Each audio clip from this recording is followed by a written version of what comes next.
Hello, I'm Georg von Herrick on Europe and You this time. Why mango fruit is returning to the shelves of your local store, the new EU ruling for London buses and cabs, and in the studio the workers paid £2 per hour less for doing exactly the same jobs as their colleagues.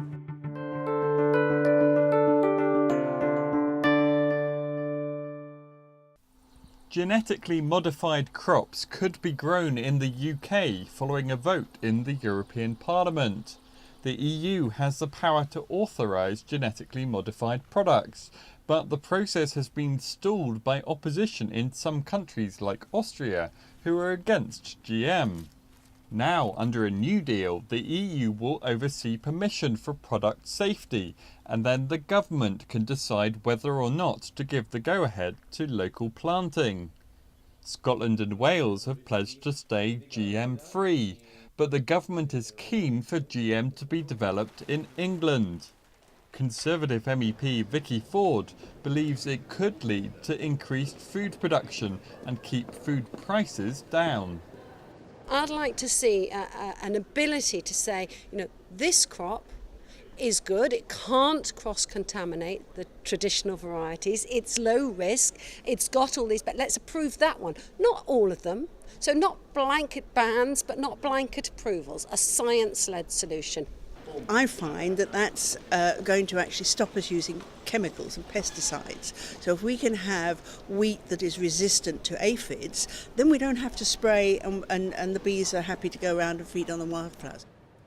But opponents of GM, including the Green Party, argue that it's a dangerous development. There is a lot of evidence that actually GM crops are bad for human health, and at minimum you could say that the science on this was contested. We still completely oppose GM crops, whether it's for animal feed or whether it's to enter the human food chain. A ban on mangoes imported from India has been lifted. The ban was put in place after shipments of mangoes were discovered to be carrying insects foreign to European wildlife.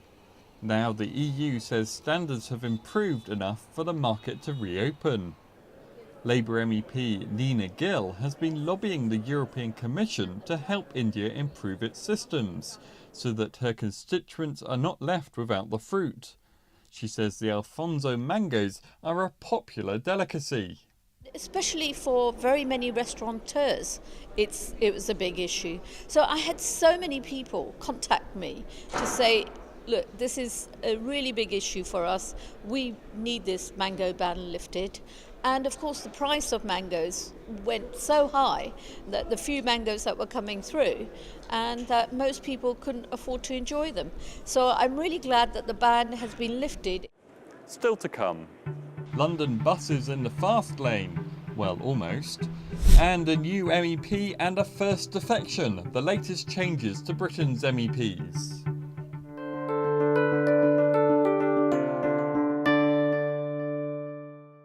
Imagine working in a place where your colleagues are being paid more than you for doing exactly the same job. Well, according to the trade unions, that's exactly what's happening to thousands of so-called agency workers. Here to explain more is Labour MEP Claire Moody, and representing the agency employment industry is Denny Pennell. Thanks very much, both of you, for joining me. Claire Moody, to you first. How are companies managing to pay people differently for doing apparently the same job? There's a European piece of legislation that provides protection for agency workers. But as usual, European legislation is then implemented by a national government, in our case obviously the UK government. And the way that that came into force in 2011 did not give UK workers the same level of protection that agency workers across other countries in Europe are getting, and that's the big issue that we want to deal with. And the differences seem to be not just on pay, but also in the hours that they work. They can be given a kind of guaranteed, say, this is according to the trade unions, say 7 hours guaranteed work, but they could be expected to work a full working week, but they don't know from week to week. Denny Pennell, obviously you deal with the industry across Europe, but from your expertise, what do you make of that kind of setup, is it acceptable? Can you see why it could cause some problems?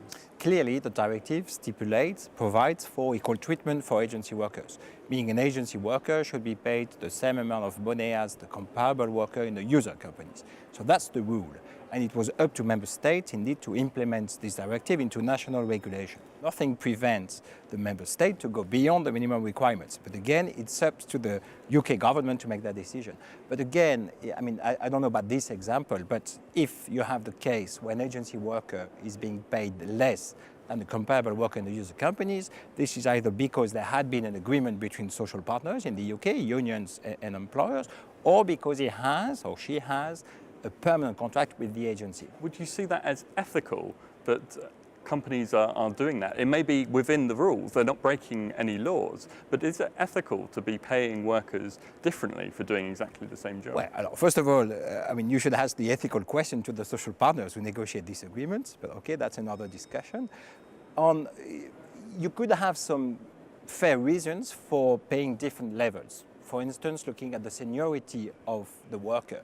If you have someone having been working in the user companies for 10 years, and you have on the other side an agency worker who is, young and not experienced, there could be some differences in the level of wages. That sounds fair. The part that's being talked about, the social partners, so this was where the trade union body and the employers body got together with the government and agreed the implementation of the Agency Workers Directive. There were parts of that the trade union movement weren't very happy with but went along with, and the big compromise area was the qualifying period, the amount of time that agency workers can be in work before they qualify for equal treatment. But the other derogation, the other opt-out of the basic law that was talked about wasn't agreed between the social partners in the same way. And in fact, the reason we're talking about this today is because the trade union bodies have made a complaint to the Commission with evidence about this ability of agencies to pay less than the workers receiving in the workplace. Okay, but there is the risk, Claire Moody, of kind of demonising the concept of agency workers. Do you accept that there is a need for agency workers as a kind of system? Yes, no, and the Labour Party, the trade union movement, this is not about agency worker bad, concept at all. But, Denis made the point about seniority and experience, and there are complex situations in workplaces, but agency work should be about peaks and troughs. It shouldn't be about your baseline need for an employment, for a workforce. And when you've got agency workers that have been working in the same workplace for 9-10 years, again, talking to some people today, constituents of mine that have been working for the same agency on the same job for 9 years, that's not the normal peaks, flows of work. That should be a permanent job in my view. Denis Purnell, how strongly do you feel that agency workers play an important part in kind of filling the gap and making sure that people have jobs, I guess? Yeah. Well, first of all, let me remind you that the agency work industry has not massively, developed over the last 10 years. It was true in the 1980s, 1990s. Since the year 2000, we have seen a rather flat, development of our industry. At the European level, we account for something like 1.7% of the total workforce. So, it's that big. But then, indeed, we play a key role in the labour market because we provide flexibility to both workers and companies. It's true that workers more and more want to have flexible working hours, for instance, part-time, etc. Companies definitely need some agility and flexibility in the way they do business today, and you cannot survive in this difficult economic environment if you are not flexible and agile. But let me be clear about that. We don't want our members to compete to the detriment of the agency workers. We have some rules. We want the existing regulation to be fully applied, fully complied. If there are abuses, they should be fixed and dealt with. And the idea is that we don't see the growth of our industry based on cheap labor. That's not how we want our industry to grow further. But nonetheless, there does seem to be this problem where really agency workers are being used as cheap labour. We hear these examples of agency workers getting the minimum wage and those employed doing the same jobs getting a significant amount of money more than their colleagues. Is that acceptable?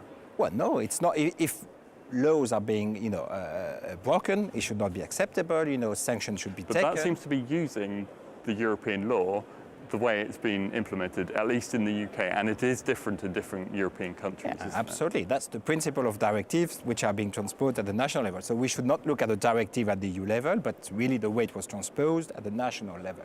But I mean, again, if there are abuses, they should be, addressed and they should be fixed clearly. And unfortunately, like in any industry, you have the good guys and the bad guys. And that's true that in the UK we have, a large number of recruitment agencies, and my members are supposed to apply the existing regulation and to comply with self-code of conduct. But of course you have the other ones, the black sheep, and our interest also is to get rid of these black sheep because they represent unfair competition to us. And they provide indeed low wages, they don't pay the social charges. So we are not happy with that, and we'd be happy to work together with the UK government to fight against its abuses. Claire Moody, the Confederation of British Industry, the CBI, say that the flexible labour market in this country has saved jobs and kept our economy going through tough times. Undermining this flexibility would put the very system which has kept unemployment down at risk. Do you accept that there's a need for flexible working? If somebody has been working for 5 to 10 years in the same workplace, where's the flexibility in that? Because at the moment, you've got the appalling abuses of zero-hour contracts, and you've got permanently employed workforces, and the agency workers are falling into a middle bit of this as well, where they've got contracts for 7 hours, but are working, 37.5-hour weeks, and but not getting any rights or protections related to all of that.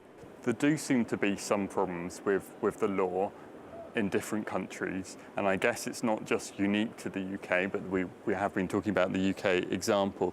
Do you accept that perhaps there does need to be some, if not a reform of the law, some of these rules need perhaps tightening up, some of these loopholes need closing? Is that something you would agree with? Well, our position is that we don't need to revise the directive. Once again, it's really looking at the way the directive has been implemented at the national level. We do have also some concerns, so we are also very closely monitoring the way the directive has been implemented. There is a couple of legal cases also now being discussed at the European Court of Justice, so we are very much following that. And indeed, if needed, there might be a need to adapt national regulation. Claire Moody, then, to wrap up, what would you like to see change? What does now need to happen in your view? What I want to see is the European legislation that gives equal treatment to agency workers being applied to British workers. So that situation that you opened up with, where somebody doing the same, standing side by side for years as an agency worker and a permanent worker, has the same pay and the same terms and conditions applied to them. Thanks very much. We're going to have to leave it there. Thanks very much, both of you, for joining me. Thank you.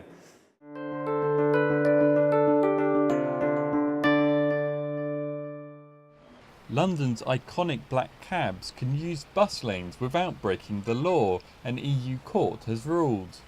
At the moment, black cabs can use lanes marked for buses, but all other taxis are forbidden. Addison Lee runs a fleet of more than 4,000 taxis in the capital and complained that they were unfairly disadvantaged by not being able to drive in bus lanes. But judges at the European Court of Justice have upheld the rules as they stand, with the view that black cabs have a special status and are more strictly regulated compared to private hire vehicles. Green MEP Jean Lambert had warned that if all taxis were allowed in bus lanes, public transport could have been increasingly clogged up. She's delighted by the court's ruling. Anything that actually says you don't have to open it up to a whole range of other users actually maintains the purpose of the bus lanes. So I think this is good for for London's traffic, and London's buses need all the help they can get in moving smoothly. Just 7 months after the European elections, a new British MEP has taken up his seat in the European Parliament. Conservative Philip Bradbourne died in December following a battle with cancer. He had represented the West Midlands for 15 years. Now a new MEP has taken over the seat. Daniel Dalton is a former Warwickshire county cricketer, but has been working for the Conservatives in Brussels for the last 10 years. I want to be part of reforming the EU, I want to be part of renegotiating Britain's relationship and moving towards that referendum. That's the first thing. But secondly, as a constituency MEP, I want to stand up for the interests of the West Midlands. And as Philip Bradbourne used to always say, represent the West Midlands in Europe, not the other way round. Meanwhile, in Yorkshire, the Conservatives have gained another newbie with the defection of Amjad Bashir from UKIP. Despite the handshakes and the smiles, it's not all gone smoothly, with both sides accusing the other of foul play. His former colleague Jane Collins says Amjad Bashir should now step down. Where is his principles? But then again, you see, he hasn't got any.